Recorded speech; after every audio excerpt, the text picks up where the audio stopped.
नारायण वासुदेव, हे नाथ नारायण वासुदेव। श्री कृष्ण गोविंद हरे मुरारे, हे नाथ नारायण वासुदेव। कृष्ण गोविंद हरे मुरारे, हे नाथ नारायण वासुदेव। नदीश्च नाडी सुशीला नखेषु, बुद्धावजं देवगणानृषींश्च, प्रणेषु गात्रे स्थिरजङ्गमानि, सर्वाणि भूतानि ददर्श वीर्य। श्री कृष्ण गोविंद हरे मुरारे, हे नाथ नारायण वासुदेव। श्री कृष्ण गोविंद हरे मुरारे, हे नाथ नारायण वासुदेव। वामन भगवान के शरीर में नदी, नाड़ी, शिला, नाड़ियों में जो भगवान की नाड़ियां थी उनमें सारी नदियां देखी, और जो ये नाखून थे उनमें पर्वत देखे, और बुद्धावजम देवगणान ऋषिश्च, सारे देवगण बुद्धिमान ऋषिगण सारे के सारे उन्होंने उनके प्राणों में देखे, और अंगों में प्राण देखे। स्थिर जंगम सारे की सारी प्रकृति, सारा का सारा ब्रह्मांड वामन भगवान में देखा, उस विराट रूप में देखा। और भगवान ने इस प्रकार से एक चरण में समस्त पृथ्वी, शरीर से आकाश और भुजाओं से दिशाएं घेर ली। द्वितीय चरण से ब्रह्मलोक तक पहुंच गए, और ब्रह्मा ने आकाश गंगा से भगवान का चरण धोया, और वो जल गंगा जी के रूप में वर्तमान है। बोलिए गंगा मैया की। श्री कृष्ण गोविंद हरे मुरारे, हे नाथ नारायण वासुदेव। हरे मुरारे, हे नाथ नारायण वासुदेव। हे नाथ नारायण वासुदेव, हे नाथ नारायण वासुदेव, हे नाथ नारायण वासुदेव, हे नाथ नारायण वासुदेव। श्री कृष्ण गोविंद हरे मुरारे, हे नाथ नारायण वासुदेव। जय हो। बोलिए वामन भगवान की। हे नाथ नारायण वासुदेव। तुम्ही हो माता पिता हमारे, तुम्ही हो माता पिता तुम्हारे। हे नाथ नारायण वासुदेव, हे नाथ नारायण वासुदेव। श्री कृष्ण गोविंद हरे मुरारे, हे नाथ नारायण वासुदेव। श्री कृष्ण गोविंद हरे मुरारे, हे नाथ नारायण वासुदेव। हे नाथ नारायण वासुदेव। हे नाथ नारायण वासुदेव। बोलिए वामन भगवान की।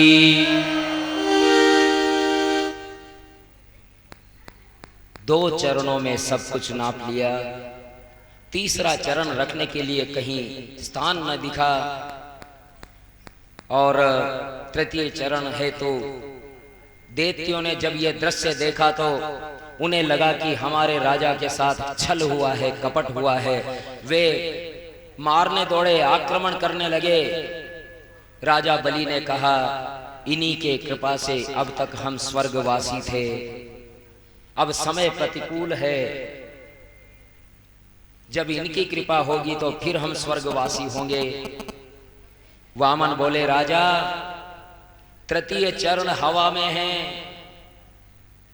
हे राजा, तूने 3 चरण देने के लिए कहा था, तीसरा चरण हवा में लटका हुआ है, बता कहां रखूं? बलि ने कहा, भगवान आपने जब मांगा था तो आपका रूप क्या था, और अब जब आप नाप रहे हैं तो क्या रूप है, लेकिन अब मैं क्या कर सकता हूं।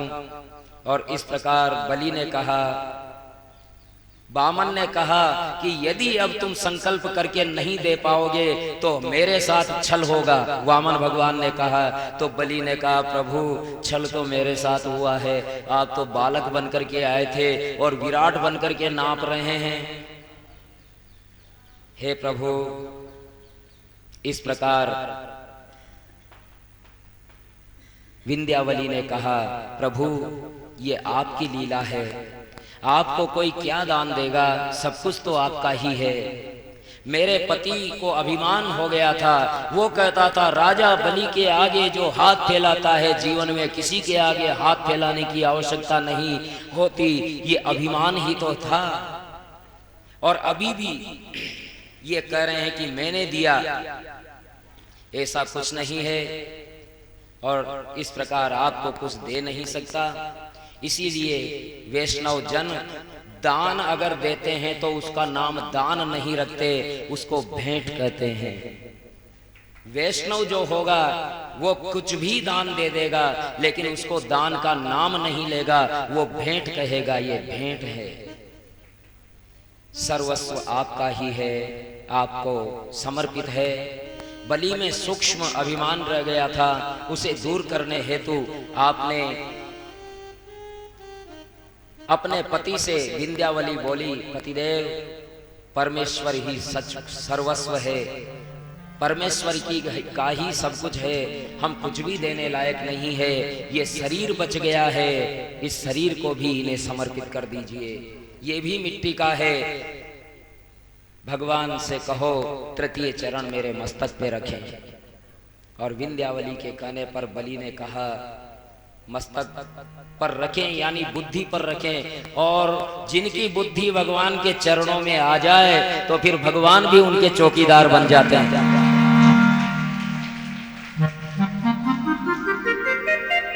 जिसकी बुद्धि भगवान के चरणों के नीचे आ जाए तो फिर भगवान को उनका चौकीदार बनना पड़ता है, ये आख्यान ये सुनाता है।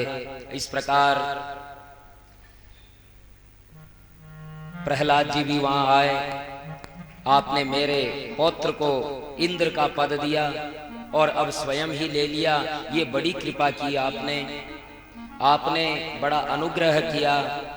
दाता को कभी अभिमानी नहीं होना चाहिए, और अभिमानी हो गया तो फिर वो दाता नहीं है। दाता दीन न बनेगा तो दान सफल नहीं होगा। राजा बलि के हृदय में दैन्य आया तो परमात्मा का हृदय पिघला, और उन्होंने राजा से कहा, हे राजा तुमने सर्वस्व दिया, मैं तुम्हारा ऋणी हूँ। भगवान कहते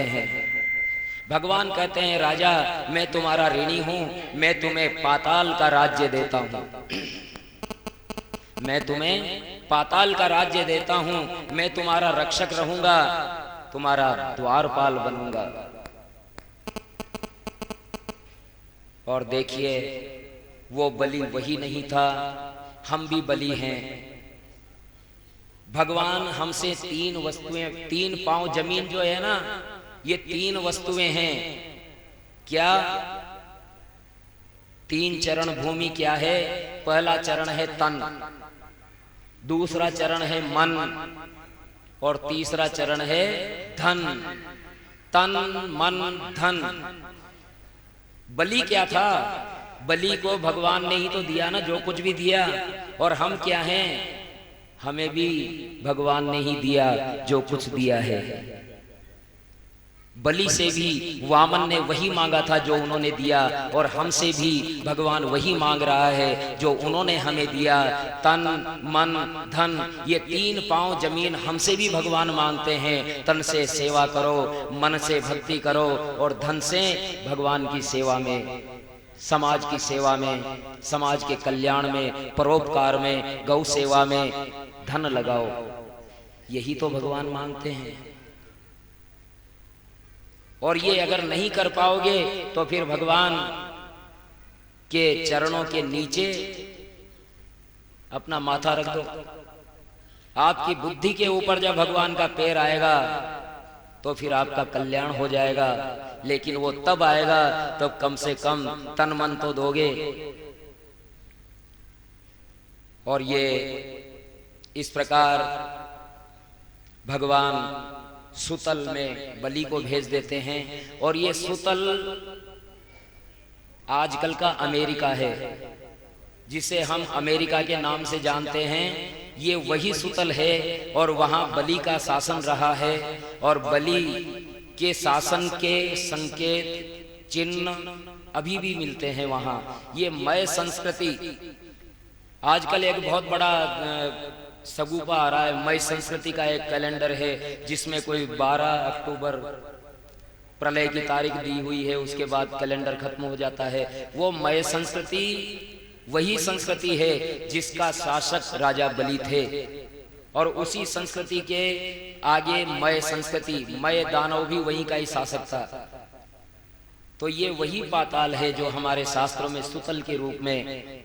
और पाताल की अगर भौगोलिक स्थिति देखें तो धरती अगर गोल है तो भारत अगर यहाँ है तो अमेरिका यहाँ है, यानी हमारे ठीक नीचे अमेरिका है, यानी वो पाताल अमेरिका ही है। और अमेरिका का शासक बलि को बना दिया। और इस प्रकार नारद जी ने पूछा, लक्ष्मी जी बड़े प्रतीक्षा कर रही थी, भगवान आएंगे भगवान आएंगे, और लक्ष्मी जी इंतजार करती रही। भगवान कैसे आएंगे, भगवान तो द्वारपाल बन गए बलि के। तो अब क्या करें, बड़ी व्याकुल थी। नारद जी दिखे तो नारद जी से पूछा, अरे भगवान का पता है क्या कि वो चौकीदारी कर रहे हैं पाताल में? अच्छा। सारी बात जान करके और वो पाताल में गई,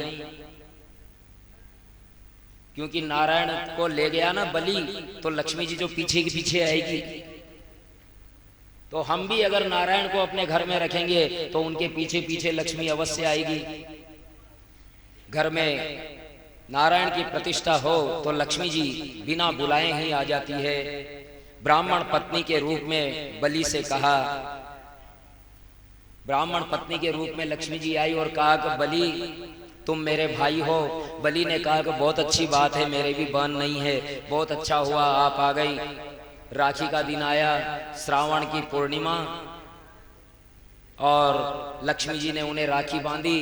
बलि ने कहा, मांग बहना, क्या मांगती है? उसने कहा कि ये तेरे जीजा जी जो द्वारपाल है ना, इन्हीं को दे दे। और तब लक्ष्मी जी नारायण को लेकर के और वैकुंठ में आए। और वैकुंठ में इस प्रकार से रक्षाबंधन को महालक्ष्मी नारायण के साथ में श्रावण शुक्ला पूर्णिमा के दिन वैकुंठ धाम पधारे। इसी प्रकार एक बार सत्यव्रत नाम के राजा